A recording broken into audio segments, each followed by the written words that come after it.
અને ગાઈઝ મને એવું લાગે છે કે આ વખતે પોલીસ કોન્સ્ટેબલનું guys welcome to my new vlog and Ram Ram Sitaram જય શ્રી કૃષ્ણ. તો ગાઈઝ અત્યારે અમે બધા અહીંયા વાડીએ આવ્યા છીએ, કાળુભાઈ, કના કાકા અને પાતુ મામા. આજે અમારે અહીંયા ઘઉં વાવવાના છે અને મામા બીજું શું વાવવાનું છે? આજ આપણે ઘઉં અને શેણા વાવવાના છે, એટલા માટે અમે અહીંયા આજ વાડીએ આવ્યા છીએ અમારે કાળી ધારે. તો હવે મારા બાપુની ઘઉં લેવા ગયા છે, એ લઈને આવશે પછી કામ ચાલુ કરીશું. તો ગાઈઝ મારા બાપુ શેણા લઈને આવી ગયા છે અને અહીંયા શેણા છે, કુલ 6 મણ શેણા લેવા છે.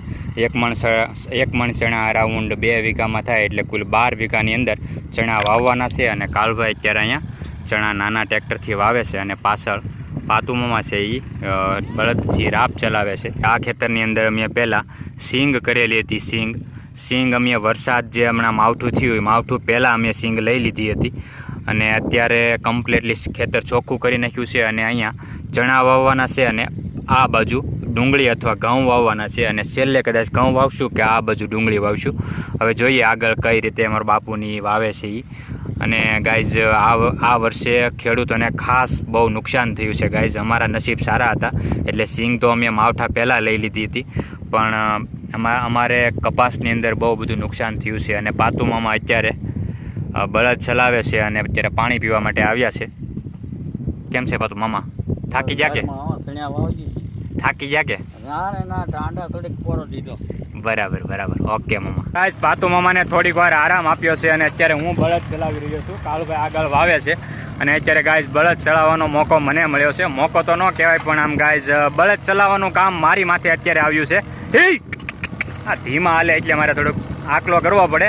અને ગાઈસ હું ક્યાં હતો કે બળદ ચલાવવાનું કામ અત્યારે મારી માથે આવ્યું છે. ગાઈસ સાચું કહું તો ખેતી લોહીમાં જ છે, એટલે કરવી પડે. ઈચ્છા તો નથી થતી, કારણ કે પોલીસની અંદર 113.5 માર્ક છે. હવે ડોક્યુમેન્ટ વેરિફિકેશન તો કરાવી નાખ્યું છે. હવે જોઈએ આ નામ આવે છે કે નહીં. આ પોલીસમાં ઓછા માર્ક આવ્યા છે ને એના ઘા છે ગાઈઝ, બીજું કાંઈ તો નથી. ઓકે. અને ગાઈઝ મને એવું લાગે છે કે આ વખતે પોલીસ કોન્સ્ટેબલનું મેરિટ 119-120ની આજુબાજુ ગાઈઝ અટકશે. ગમે એટલું અટકે ગાઈઝ, આપણે તો સેફ ઝોનમાંથી બહાર જ છીએ, એટલે જોવાનું આવતું જ નથી. પણ છતાં જે પણ લોકો પાસ થવાના છે, જેમને 120+ માર્ક છે, એ બધા લોકોને ખૂબ ખૂબ અભિનંદન. એ લોકો 100% SRPમાં એ લોકોનો 100% વારો આવી જશે. બાકી ગાઈઝ આ વર્ષે જો થાય તો ઠીક છે, બાકી આવતી જે ભરતી આવે PSIની, એમાં વ્યવસ્થિત મહેનત કરીશું, જેના કારણે આવતી જે ભરતીમાં વ્યવસ્થિત પાસ થઈ જઈએ. આ વર્ષે પણ ગાઈઝ મેં વ્યવસ્થિત જ મહેનત કરી હતી. આ વખતે PSIની અંદર જે 200 માર્કનું પેપર હતું એમાં મારે 160 માર્ક છે, અને જે 100 માર્કનું પેપર હતું એમાં એનું જે રિઝલ્ટ આવવાનું બાકી છે. જો ગાઈઝ આ વખતે થઈ જાય તો ઠીક છે ગાઈઝ, બાકી આવતી જે ભરતી આવે એમાં વ્યવસ્થિત મહેનત કરીશું, જેનાથી આપણે આપણા માતા પિતાને રિઝલ્ટ આપી શકીએ. બાકી ગાઈઝ અત્યારે હું અહીંયા ખેતરની બરોબર વચ્ચે બેઠો છું. મેં તમને આગળ જણાવ્યું હતું કે આ ખેતરમાં અમે સિંગ કરી હતી. સિંગ ગાઈઝ અરાઉન્ડ આ ખેતરની અંદર અમે 20 વીઘામાં કરી હતી. એટલે ગાઈઝ તમને જણાવી દઉં કે અમારે સિંગ કેટલી થઈ છે. અમારે સિંગ કુલ 6 લારી સિંગ થઈ છે ગાઈઝ. કેટલી? 6 લારી. એમાં ગાઈઝ 1 લારી તો ધૂળ જ હતી, એટલે વ્યવસ્થિત જો ગણીએ તો 5 લારી ગાઈઝ સિંગ થઈ છે. 5 લારી સિંગ થઈ છે. અને તમે હિસાબ કરો, 1 લારીની અંદર અરાઉન્ડ 60થી 70 મણ જેટલી સિંગ સામે.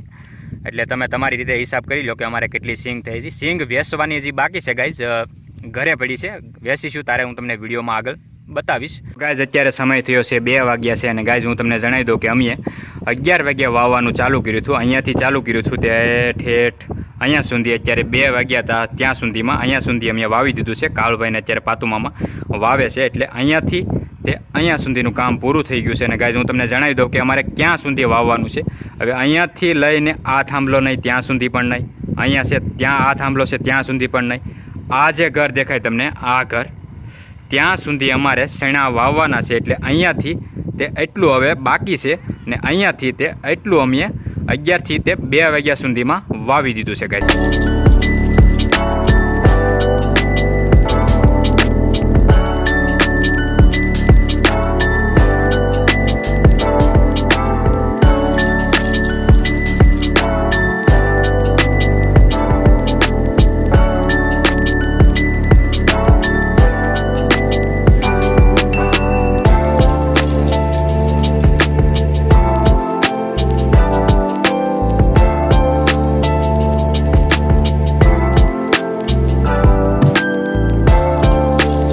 અત્યારે સાંજના 5 વાગ્યા છે અને ગાઈઝ અત્યારે હું જઈ રહ્યો છું ઘરેથી કોલ આવ્યો હતો મારા ઓલામાં કે ભાઈ ના થોડુંક કામ છે એટલા માટે હવે અહીંયા વાવવામાં અરાઉન્ડ 1 થી 1.5 કલાકનું કામ બાકી છે એ બધું કામ મારા બાપુ પાતુ મામા અને કાળુભાઈ એ પતાવીને સાંજના 7 વાગ્યા કરના એ લોકો બધા ઘરે આવતા રહેશે અને અત્યારે હું જઈ રહ્યો છું ઘરે. તો ગાઈઝ ઘરે પહોંચી ગયો છું અને ઘરે પહોંચતાની સાથે જ એક જોરદાર કામ આવી ગયું છે. કામ એ છે ગાઈસ કે અહીંયા અમારા ખેતર છે એની બાજુના ખેતરમાં જ ડુંગળી કરેલી છે. મારા કુટુંબી કાકા છે એના ઓલામાં જ ડુંગળી કરેલી છે, કોઈ બીજાનું ખેતર નથી એટલે કાંઈ ધાડ પાડવા તો નથી જતો, પણ અહીંયા બાજુમાં જે મારા કુટુંબી કાકા છે એના ખેતરની અંદર ડુંગળી કરેલી છે. તો ત્યાં હું અત્યારે ડુંગળી લેવા જાઉં છું. આજે નાઇટમાં ડુંગળીનું શાક બનાવવાનું છે ને એટલા માટે. તો ગાઈસ અહીંયા છે ડુંગળીનું ખેતર, તો આમાંથી થોડી ઘણી ડુંગળી લઈ લઈએ.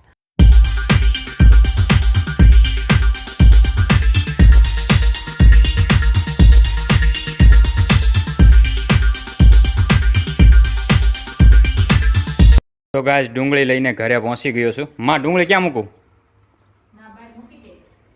અહીંયા મૂકી દઉં છું. યહાં પે રુદ્રા રુદ્રા હાલ હાલ અહીંયા બે રુદ્રા. ગાઈસ રુદ્રાની પણ એક સ્ટોરી છે, હું તમને આગળ ઉપર અગાશી ઉપર જઈને સંભળાવું કે આ રુદ્રા અમારા ઘરે કઈ રીતે આવ્યો. હાય અહીંયા બે એને બિચારાને વ્યવસ્થિત બાંધી દઉં પહેલાં. લે લે લે લે રુદ્રા આમ જો રુદ્રાને અહીંયા મેં બાંધી દીધો છે અને હવે હું અહીંયા ઉપર અગાશી ઉપર જઈને તમને રુદ્રા અમારા ઘરે કઈ રીતે પહોંચ્યો એની સ્ટોરી જણાવું. તો ગાઈઝ અત્યારે હું અહીંયા અગાશી ઉપર આવી ગયો છું અને અહીંયા થોડુંક અંધારું પણ થઈ ગયું છે. હવે તમને હું જણાવી દઉં કે રુદ્રા અમારા ઘરે કઈ રીતે પહોંચ્યો. પહેલેથી ગાઈઝ વાત કરું તમને. અહીંયા અમારું જૂનું ઘર છે ગાઈઝ. ના જૂના ઘરે પંજાબથી 2 માણસો અહીંયા ગુજરાતની અંદર મજૂરી કરવા માટે આવે છે. એમાં જે મેન માણસ હતા એનું નામ છે રાકેશભાઈ. રાકેશભાઈ પોતે લાદી પ્લાસ્ટરનું કામ કરે છે.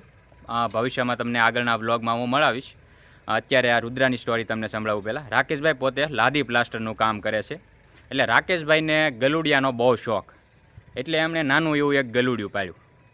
એ ગલુડું કાળુભાઈની નજરે ચડ્યું. કાળુભાઈ જૂના ઘરે ગયો છે એટલે એમની નજરે એ ગલુડું ચડ્યું. એટલે રાકેશભાઈને કાળુભાઈએ કીધું કે રાકેશભાઈ આ ગલુડું તમને નહીં મળે, આ તો મારે એ કંઈ પાળવાનું છે, એટલે કે આ હું મારા ઘરે લઈ જવાનો છું. રાકેશભાઈએ પણ કીધું કે ભાઈ કાંઈ વાંધો નહીં, તારે જોતું હોય તો લેતો જા કાળુભાઈ. આમે તે કે હું લાદી પ્લાસ્ટરના કામમાં વ્યસ્ત હોઉં છું એટલે વ્યવસ્થિત એની સાર સંભાળ નથી રાખી શકતો ને ત્યાં એ કે ઘરે રહેશે તો એ કે વ્યવસ્થિત એની સાર સંભાળ રાખી શકીશ તું એ કે, એટલે તું એ કે તું તારે લેતો જાય એમ. એટલે કાળુભાઈ અહીંયા એને ઘરે લઈને આવતો રહ્યો.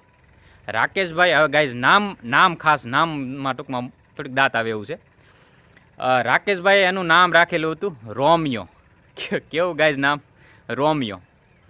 એ નામ અહીંયા અમે ચેન્જ કરી નાખ્યું. રોમિયો નામ થોડુંક આમ પર્સનલી ગાઈઝ મને તો અજુકતું લાગ્યું એટલે એ નામ અમે અહીંયા ચેન્જ કરી નાખ્યું. રાકેશભાઈ એનું નામ શું રાખેલું હતું ગાઈઝ? રોમિયો. અહીંયા એ ગલુડિયાનું નામ અમે રાખી દીધું રુદ્રા. એટલે ગાઈઝ હવે તમને આગળ રુદ્રાના શું કહેવાય વિડીયો મારા વ્લોગની અંદર આગળ તમને જોવા મળશે. એટલે તમે આ વિડીયો જોઈ લીધો એટલે તમને ખ્યાલ આવી જશે કે ભાઈ રુદ્રા અમારા ઘરે કઈ રીતે પહોંચ્યો. રુદ્રાની સ્ટોરી સાથે આજનો વ્લોગ આપણે એન્ડ કરીએ. તો ગાઈઝ બસ આજ માટે આટલું જ. તો મિત્રો મળીએ એક નવા વિડીયોમાં. ત્યાં સુધી જય હિન્દ, જય ભારત, વંદે માતરમ.